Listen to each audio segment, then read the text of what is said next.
What's up guys, Sam James, Barprints.co, and today we want to talk about how to infuse a particular spirit with a different flavor, be it a herb, a fruit, a spice, things like that. Starting off with, there's two different types of infusion that we're going to be covering today.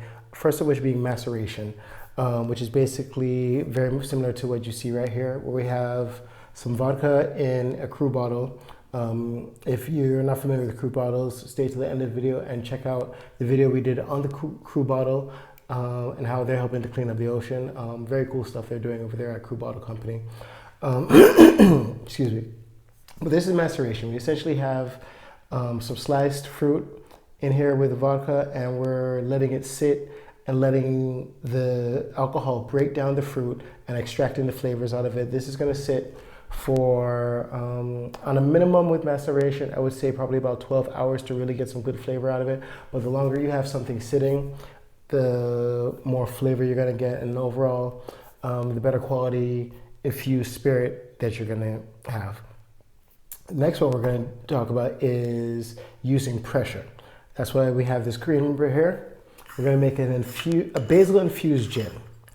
And the cool thing about using a cream whipper is that it drastically reduces the amount of time in flavor infusion versus just regular maceration. This process here, like I said, could take anywhere from up to 12 hours to maybe a week or so, depending on how long you want to macerate.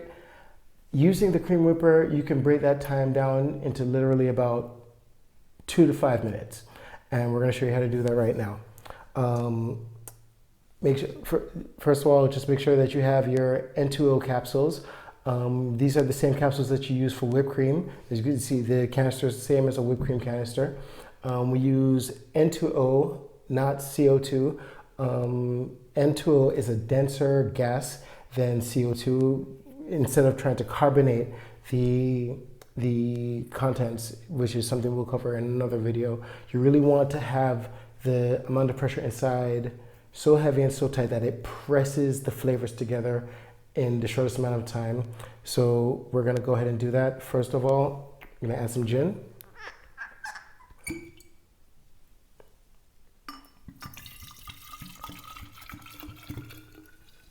Part of the process really simple. And we have some fresh basil here, organic, already washed. You always want to make sure you use great quality ingredients, because great ingredients make great cocktails. But if you go organic, you don't have to worry about pesticides or anything like that. Here we go.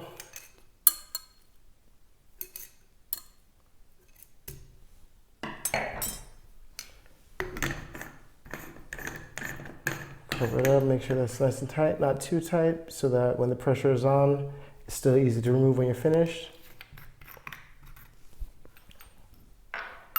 Gonna give it a quick charge.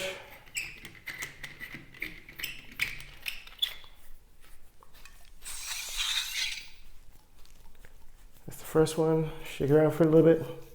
Now we're gonna give it a double charge, which means we're gonna do it twice. We're gonna let this sit for a minute. Then after that minute, charge it again, let that sit for another minute. We'll come back and show you how the rest of it plays out. Okay, so we've taken our 2 minutes. We've double charged our gin infused basil. The next thing we gotta do is remove the gas from the canister.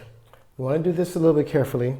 I just have an extra glass here just in case it splashes for whatever reason. And of course, you definitely don't want to just open the canister. It's already charged under heavy pressure. If you just try to open the canister, then everything that's inside is just going to explode everywhere. Not that fun. So all you do is take a glass like this, just in case there's any splashback, and try to gently squeeze down on the lever and slowly release the gas.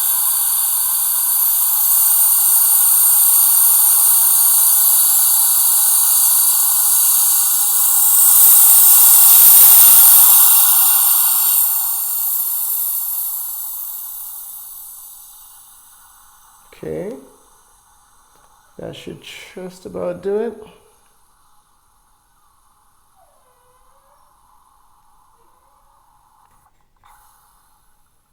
Awesome. Not a drop. I slowly remove the canister cover.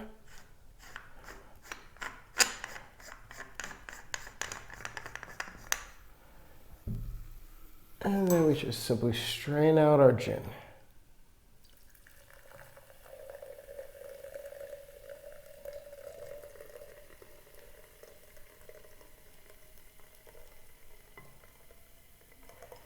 And that's pretty much all there is to it. Now you have basil infused gin, ready to go, ready to use. Obviously, taking the time to really do it right, it's like building anything that takes time. If you go with the maceration route, sure it takes a long time, but you really give it a good time and a good chance for all the flavors, everything to really kind of pull into the spirit and incorporate. But if you're really in a pinch and you got to get something done quick and dirty, I definitely would recommend going the route of using the cream whipper and the pressure to do your to do your infusion. We'll just let this sit. We'll keep it till we need it. Now, if you're looking for products to help you improve your bar skills or upgrade your bar skill, as we like to say here on this channel, go ahead and head over to barprints.co. If you like this video, please give it a thumbs up. And if there's anything you'd like me to cover, leave it in the comments and we'll try to get to it in the days and weeks ahead. Also, don't forget to click on the link in the description and download our Barprints cheat sheet so you can get a great how-to guide on some of the fundamental techniques, tips and tricks that the pros use behind the bar. And last but not least, go ahead and hit that subscribe button, click the notification bell to make sure that you get notified whenever we send out a new video. Thanks for joining us. We'll see you in the next video. Cheers.